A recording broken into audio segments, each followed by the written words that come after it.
What's going on, fellas? What are we doing today? Well, today, as you saw the last time, we were putting that Quaife transmission into Sergio's car, and we decided that it's time for a track day, you know.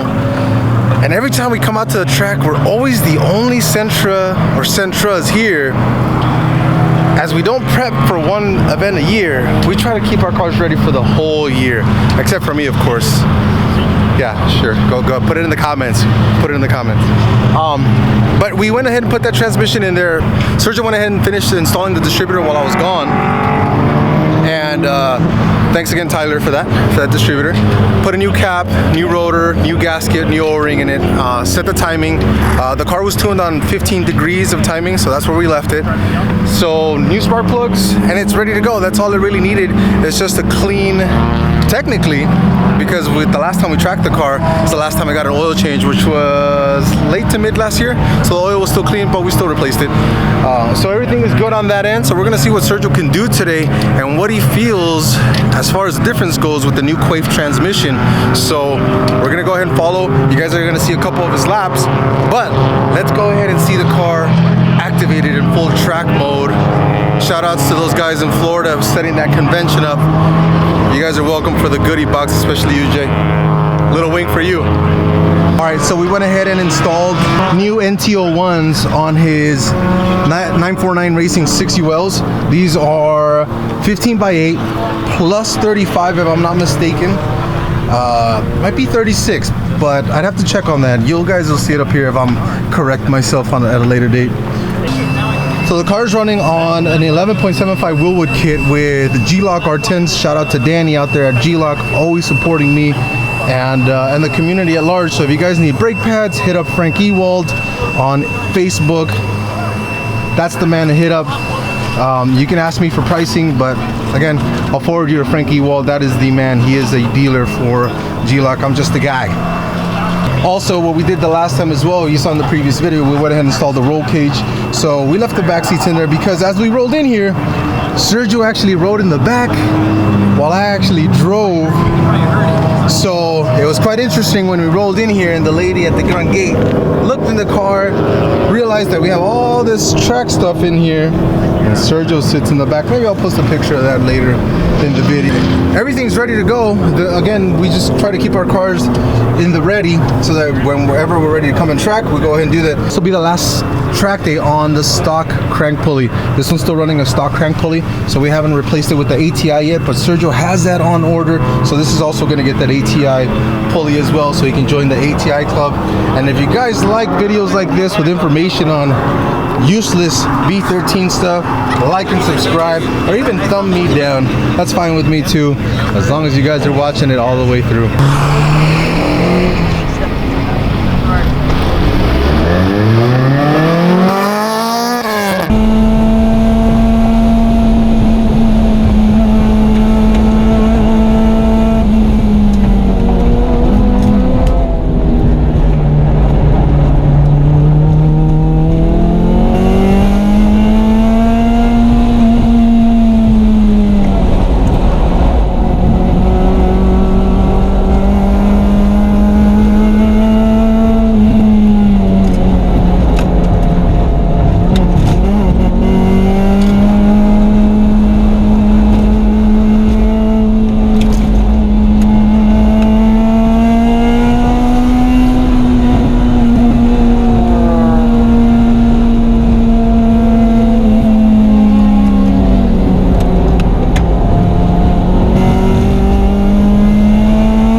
right, so Sergio just ran his first session, and in the first session, he beat his personal best at a 132 point, whatever it says up here, because I'll add it in later.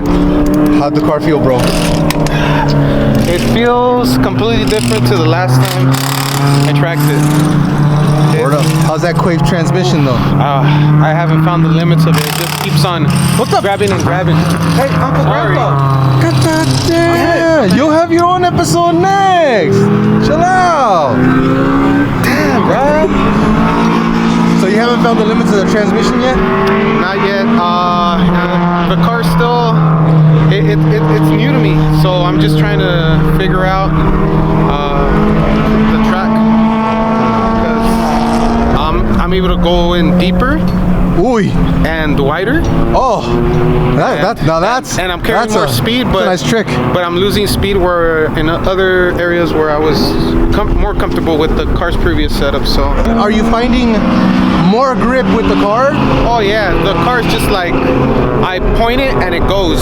Yeah. Unfortunately, we only got 2 clean laps, maybe one clean lap.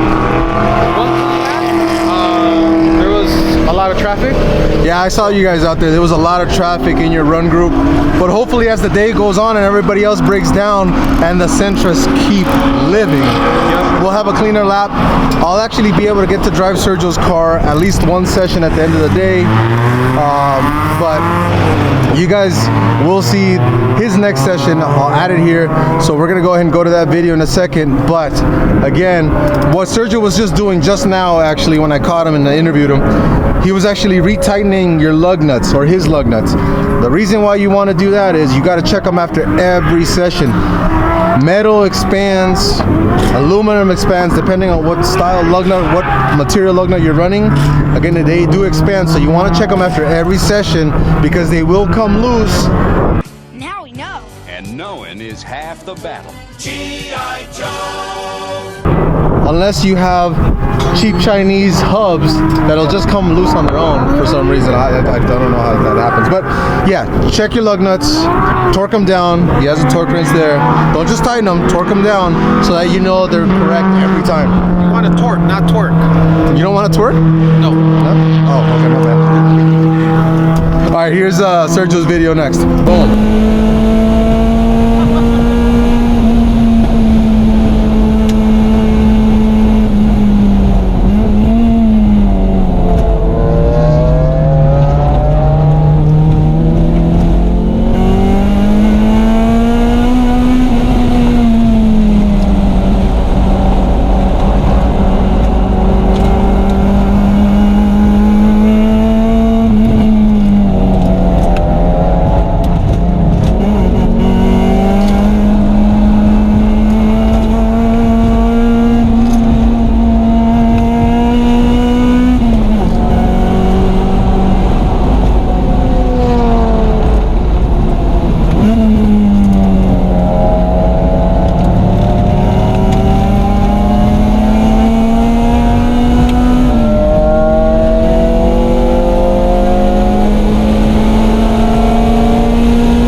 So I just drove Sergio's B13. The fastest I can muster up is a 133.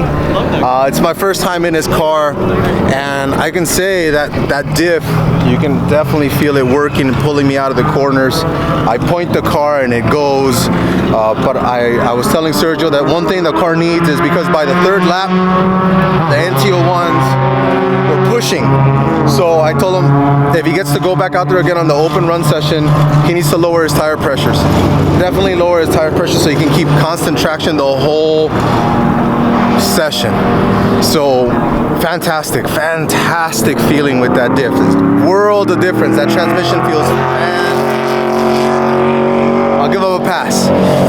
That transmission feels fantastic, guys. I mean, I can't even begin to tell you how different the car feels. As soon as I got in the car, I knew the first lap I can do at least a 134, and that's just me feeling out the car. But I got a 133 point whatever, I'll put it up here. But it was fantastic. I miss driving a B13. It only makes me hope that the 131.46 or whatever it was for my B13, I'll put it up here. I forget the times. It's really hard work to get to that kind of a lap time. Sub 130 is the goal for me. As soon as I get my car back, that's definitely where I want to be. Sub 130. If I do a sub 130 in a full street car, because it'll have full interior, I'd be completely happy. But this thing rips, man. I told Sergio also, another thing the car needs is, it has G-loc R10s in the front, but it needs better pads in the rear. I can tell that the car dives forward a lot with those pads because it's all up in the front, all the stopping power is in the front. So maybe a better seat as well, because I feel a little movement quite a bit in this Recaro Confetti SRD seat, but the car's fantastic. If you guys like content like this, thanks guys. I appreciate all the followers, all the likes, but continue to like, continue to subscribe. Again, we do this because we love it. Don't let Sentras die, keep them alive, and keep them doing what they were meant to do. They were meant to be brought out here and be driven. Definitely don't set yourself up for one track event a year. Set yourself up for your car to be ready all year. So from us, say bye, Sergio, AJ, and Roberto. Until next time. Peace.